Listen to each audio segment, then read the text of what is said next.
दोस्तों, आपके हिसाब से स्केट्स की स्पीड बढ़ाने के लिए सबसे ज़्यादा इंपॉर्टेंट पार्ट कौन सा है? क्या वो शूज़ है? नहीं। क्या वो प्लेट है? नहीं। क्या वो व्हील्स है?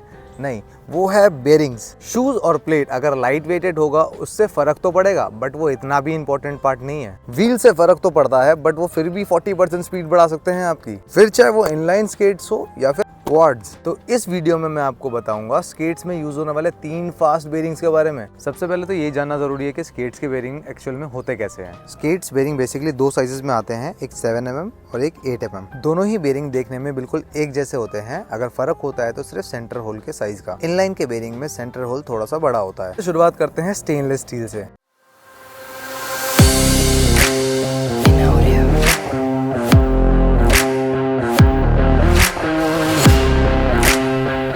ये बेरिंग्स बनते हैं स्पेसिफिकली स्केट्स के लिए, जिसके 2 साइजेस आते हैं, एक 7mm और एक 8mm। 7mm के ऐसे 2 बेरिंग्स लगते हैं एक व्हील में, जिससे इसकी स्पीड 10 गुना बढ़ जाती है। और इसके अंदर स्टेनलेस बॉल होने की वजह से इसमें जंग लगने का डर भी बहुत कम रहता है। वैसे तो इन बेरिंग्स को बनाया गया था प्रैक्टिसेस के लिए, बट इसको आप कॉम्पिटिशन्स में भी यूज कर सकते हैं। इसके बाद आता है the legend ceramic bearings.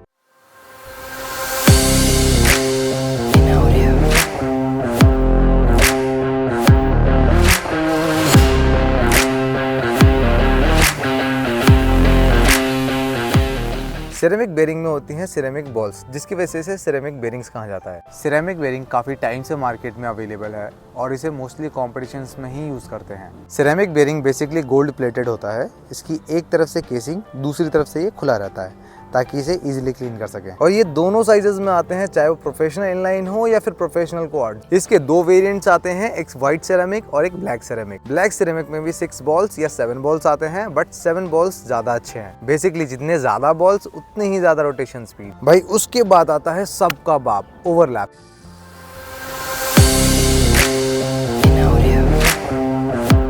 Overlap bearing में आती है सिरेमिक की 11 बॉल्स। उसको मोस्टली नेशनल या फिर इंटरनेशनल चैंपियनशिप में यूज करते हैं, और वो सिर्फ इनलाइन के लिए आता है, क्वाड्स के लिए नहीं आता। इन बेरिंग्स का यूज आपको तभी करना चाहिए जब आप कंपटीशन की प्रैक्टिस कर रहे हैं। नॉर्मल यूजेस के लिए आप नॉर्मल बेरिंग यूज कर सकते हैं, जिसकी रोटेशन स्पीड बहुत ज्यादा तो नहीं होती, बट काफी ज्यादा स्मूथ होते हैं और इनको सर्विसेज की ज्यादा जरूरत भी नहीं पड़ती। अब इसको क्लीन करने का तरीका भी काफ़ी सिंपल है। पेट्रोल थिनर या डीजल के बॉटल में आप इसको डाल के थोड़ा सा शेक करके 10 मिनट बाद आप इसको निकाल सकते हैं, तो ये अच्छे से क्लीन हो जाएगा। बट नॉर्मल बेरिंग को आपको क्लीन करने की ज़रूरत नहीं पड़ती, क्योंकि इसमें ऑलरेडी ग्रीस लगा हुआ होता है, तो ये लुब्रिकेट ऑलरेडी रहता है, तो उसको करने की ज़रूरत नहीं होती। पहले के टाइम में कुछ ऐसे बेरिंग्स आते थे जिसके अंदर मेटल शेल होता था, जिसको खोलना, उसको क्लीन करना काफ़ी ज़्यादा टफ होता था।